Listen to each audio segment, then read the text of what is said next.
Okay, so today I'm going to continue and probably hopefully finally finish the reign of Solomon.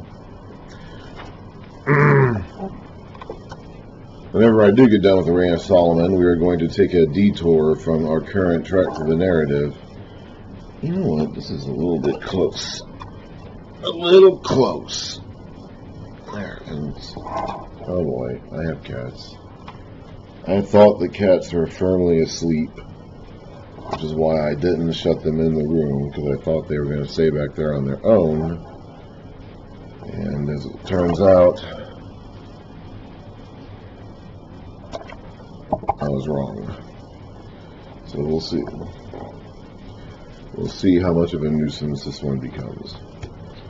Okay, so back to now we haven't dedicated the temple yet.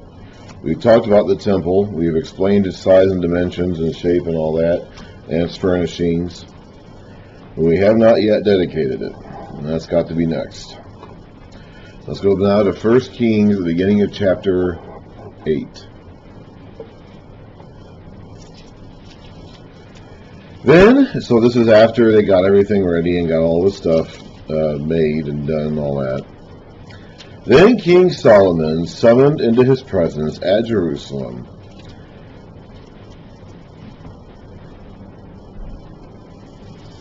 the elders of Israel, all the heads of the tribes, and the chiefs of the Israelite family. So they still have some kind of local governance going on. Even though they are now a monarchy, they have been a monarchy for a while. This is now their third king. They still have some form of local governance. The tribes still have their tribal heads. The families still have their Oh my goodness, I have another cat out here. I miscalculated badly, didn't I? Here I thought that these cats were... It's 1 o'clock in the afternoon, which tends to be around the time they settle down for their naps. And here I thought I had successfully lured these cats, into taking their afternoon naps in the bedroom and being away from me, being free, and I'll be free of them, and I was wrong. Here are 2 of them right here climbing all over me. Yeah, you're a cat. Why don't you just say hi for the camera, cat? Yes, this is Timber the cat. So anyway, so they still had some form of local governance. They never completely lost their identity as basically a bunch of tribes thrown together as one group of people. So, after he completed all this stuff, he summoned into his presence at Jerusalem the elders of Israel, all the heads of the tribes and the chiefs of the families, to bring up the Ark of the Lord's Covenant from Zion, the city of David. Now, Zion had it brought here from Gibeon during his own day. David did, excuse me. And now it's going to be taken from where he had left it, somewhere in his, section of Jerusalem, the city of David, into the temple properly. All the men of Israel came together to King Solomon at the time of the festival, in the month of Ethanim, the 7th month. Now that men of Israel comment is something different.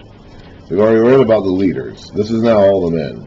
Now if you remember, the men were supposed to come to Jerusalem, or the place the Lord will choose, every so often for these feasts. Now it doesn't identify which feast, specifically. Hang on a second. Let's go back to Leviticus. Hang on a second. There's a couple places here. That section of Leviticus where we talk about the feast days will give us some information on this. There is a day, and this is the 7th month. There is a Day of Atonement in the oh boy. Oh gosh. Well, the cats are mad at me now. I tried to abandon them. I tried to get away from them while I was doing something else, and they didn't like that. So now they're going to interfere and mess with me. Okay. This is the 7th month. Now Leviticus 23, that's where he talks about the feast days in the book of Leviticus. The 7th month feast days start down here in verse 23. And it says, the Lord said to Moses, say to the Israelites, on the first day of the 7th month, which of course the first day of every month would be a Sunday, because their religious calendars start with a new moon, so every first day of the month would be a Sunday, first day of the week. So the first day of the month is always the first day of the week, which is a Sunday, because their months always start on the new moon. Their religious months always start with the new moon. On the first day of the 7th month, you are to have a day of rest, a Sabbath assembly, commemorated with trumpet blasts. Do no regular work, but present an offering made to the Lord by fire. Then he goes on to talk about the 10th day of the 7th month is the Day of Atonement. Now, they weren't necessarily supposed to gather at Jerusalem for the Day of Atonement. But then you go on down there into the verse 33, it says, say to the Israelites, on the 15th day of the 7th month, the start of the 3rd week, the 2nd week after the Feast of Trumpets, and the first Sunday after the Day of Atonement, the Lord's Feast of Tabernacles begins, and it lasts for 7 days. This first day is a sacred assembly. Do no regular work. And then for 7 days, this is a week-long festival. Present offerings made to the Lord by fire. And on the 8th day, hold a sacred assembly and present an offering made to the Lord by fire. It is the closing assembly. Do no regular work.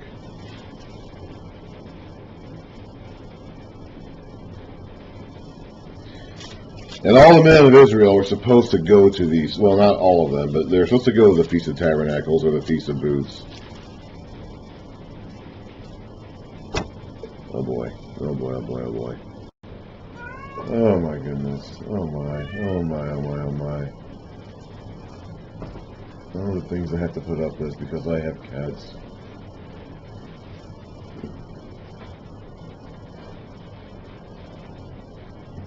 There. Why don't you be quiet, cat? What are you doing? Do something right now.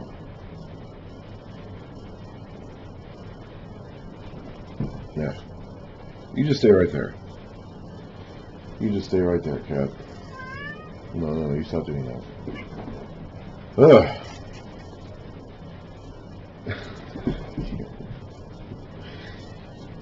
Then Solomon said,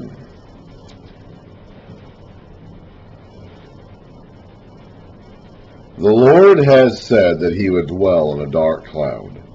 I have indeed built a magnificent temple for you, a place for you to dwell forever.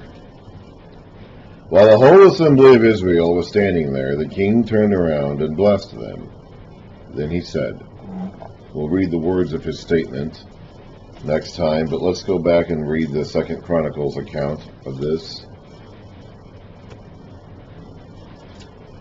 2 Chronicles 5, starting in verse 2. Then Solomon summoned to Jerusalem the elders of Israel, all the heads of the tribes and the chief of the Israelite families, to bring up the ark of the Lord's covenant from Zion, the city of David. And all the men of Israel came together to the king at the time of the festival in the 7th month. When all the elders of Israel had arrived, the Levites took up the ark, and they brought up the ark in the tent of meeting and all the sacred furnishings to it and in it. The priests, who were Levites, carried them up. And King Solomon and the entire assembly of Israel that had gathered about him were before the ark, sacrificing so many sheep and cattle that they could not be recorded or counted. The priests then brought the ark of the Lord's covenant to its place in the inner sanctuary of the temple, the most holy place, and put it beneath the wings of the cherubim. The cherubim spread their wings over the place of the ark and covered the ark in its carrying poles. These poles were so long that their ends, extending from the ark, could be seen from in front of the inner sanctuary, but not from outside the holy place. And they are still there today. So I'm assuming the chronicler is simply copying pretty much word for word whatever text he has. It might even be the text of 1 Kings, because they were not there in the chronicler's day. When the chronicler is putting his account to pen to paper, the temple is gone, the second temple is built, and the Ark of the Covenant is not there any longer. So he is not in his day, but he apparently is just copying down verbatim what the other text said. There was nothing in the ark except the 2 tablets that Moses had placed in it at Horeb, where the Lord had made a covenant with the Israelites after they came out of Egypt. The priests then withdrew from the holy place. All the priests who were there had consecrated themselves, regardless of their divisions. Remember how David set up this division of priests, 24 divisions, and they were going to be servicing at different intervals throughout the year? Some of them are not going to be on active service right now. Some of them are going to be, most of them are. One division is. The rest of the divisions are not going to be, but they're all here, they're all concentrated. They're all going to be working on this day. All the Levites who were musicians, Asaph, Heman, Jeduthun, and their sons and relatives, stood on the east side of the altar, dressed in fine linen and playing cymbals, harps, and lyres. That's a detail we don't get in the book of Kings. Oh, gosh. They were accompanied by 120 priests sounding trumpets. The trumpeters and I don't think that necessarily means this is the Feast of Trumpets. I think they're just playing trumpets. The trumpeters and singers join in unison, as with one voice, to give praise and thanks to the Lord. Accompanied by trumpets, cymbals, and other instruments, they raised their voices in praise to the Lord and sang, "He is good. His love endures forever." Then the temple of the Lord was filled with a cloud, and the priests could not perform their service because of the cloud, for the glory of the Lord filled the temple of God. Then Solomon said, "The Lord has said that he would dwell in a dark cloud. I have built a magnificent temple for you, a place for you to dwell forever." While the whole assembly of Israel was standing there, the king turned around and blessed them, and then he said. So next time, in the next video, we're going to get into the prayer of Solomon in front of the Lord and in front of the people. It's going to be a two-way prayer. He's going to be kind of turning back and forth between the temple is on one side of him, the people are on the other. He's going to be kind of turning back and forth throughout this prayer, addressing one side or the other as he speaks. Okay, we read, and it says that more specifically here in Deuteronomy. Remember, the law was given kind of in waves to Moses, and so it's in several parts of the first 5 books of the Bible. From the second half of Exodus to the end of Deuteronomy, there are several waves of laws and information about various aspects. We read about it again in Deuteronomy 16. He goes over the Feast of Weeks and the Feast of Tabernacles again in the verse. And the Passover at the beginning. Verse, I don't know exactly which feast this is that they're celebrating here in the days of Solomon. It says, but here the Feast of Tabernacles, verse 13, celebrate the Feast of Tabernacles for 7 days after you have gathered the produce of your threshing floor and your winepress. Be joyful at your feast. You, your sons and daughters, your men servants and maid servants, and the Levites, the aliens, the fatherless and the widows who live in your towns.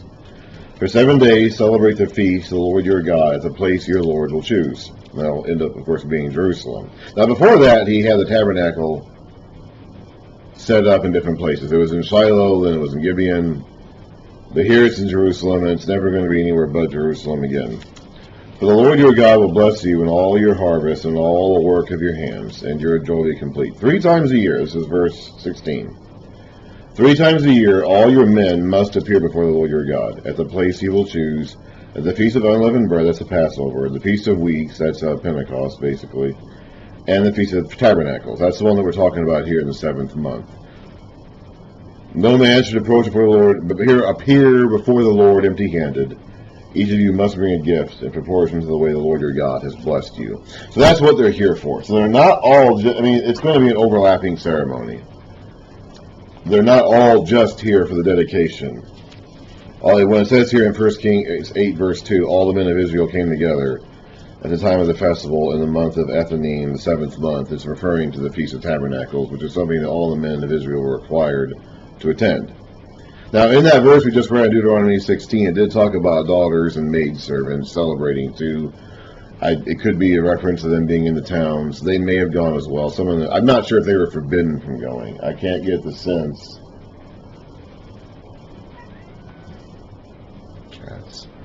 I can't get the sense. I don't know whether or not they were forbidden from attending. They weren't required to.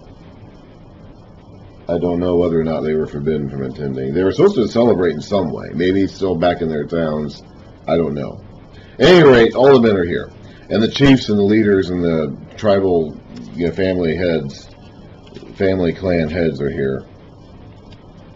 And this is in the 7th month. Now we read previously that he finished, this is the end of end of chapter 6. He said in the 11th year, in the month of Bul, the 8th month, the temple was finished in all its details, according to its specifications. He had spent 7 years building it.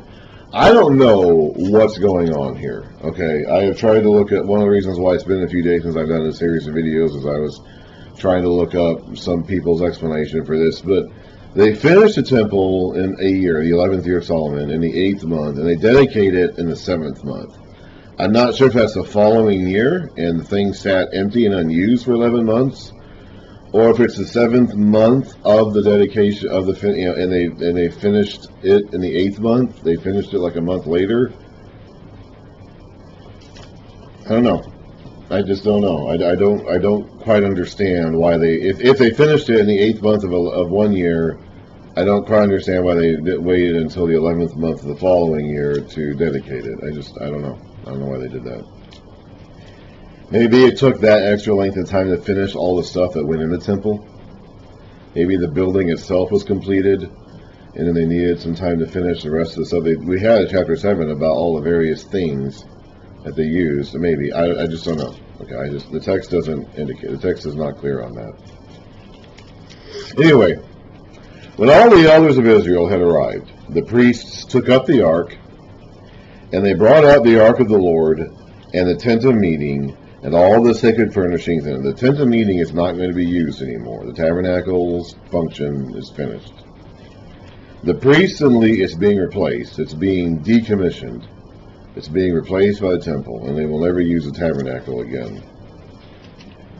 The priests, and I don't know how much of the original tabernacle is left. The original tabernacle would have been built almost 500 years earlier by Bezalel and his buddies out in the desert around Mount Sinai. And I have no idea how much of it is still intact or left at this point. Anyway, whatever is left, whatever they still consider to be a tabernacle, is going to be functionless from now on because it's being decommissioned as a worship site. The priests and Levites carried them up, which they were supposed to do. And this was what the Levites were supposed to do. They were supposed to carry this stuff.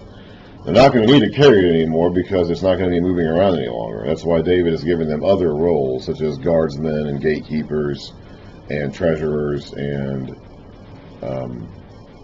musicians and things like that. They need to have other things to do now because the things they were supposed to do, which involved carrying this stuff around, literally carrying it around, they're not going to be able to do anymore because the stuff isn't going to move around anymore.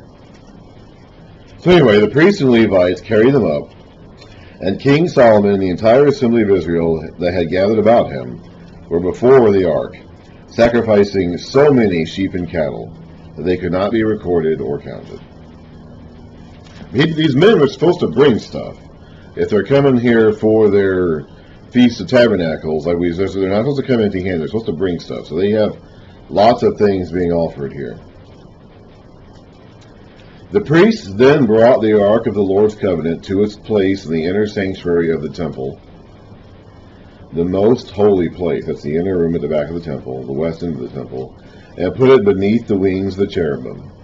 The cherubim spread their wings over the place of the ark. Now, these are statues, so they're not literally spreading their wings as the ark is placed underneath them. They were just built this way. They were designed this way. So their wings are spread over the place of the ark and overshadow the ark and its carrying poles. The poles were so long that their ends could be seen from the holy place in front of the inner sanctuary. Because remember, there's a curtain blocking the inner room. So these poles were on the floor, sticking out from underneath the curtain that blocked the inner room. But not from outside the holy place. You couldn't see them from outside in the temple courtyard. They're still there today. So whenever this text was compiled, or at least whenever that particular line was written, the temple was still... Come on, cat.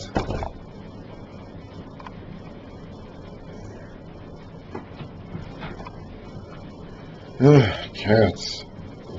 Like I said, I thought I had done a clever trick. I thought I had found a way to get them to take their naps for the afternoon and leave me alone, and I was very, very wrong about that. The pole, of course, the ark was a rectangular box, and the poles were set in facing a direction so they could be sat on the people's shoulders who carried it.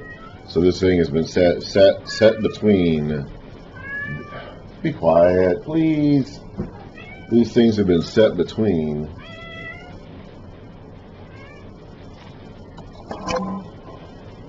You can see her from there.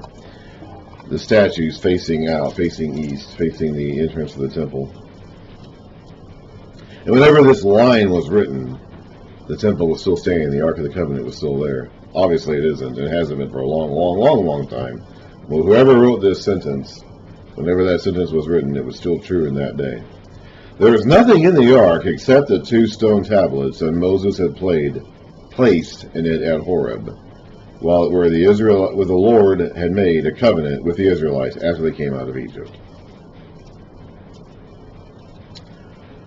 Here's a key part. When the priests withdrew from the holy place, so when they exited the temple, the holy place was the inside room of the temple, and the most holy place was the back interior room. So when you leave the holy place, you're leaving the interior part of the temple. You're out in the open courtyard.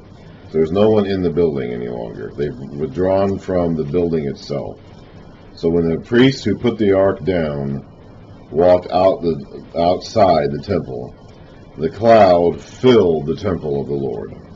And the priests could not perform the service because of the cloud, for the glory of the Lord filled the temple. We've read that before. You read about that at the end of Exodus when the Lord first came to dwell in the presence of the Israelites in the tabernacle.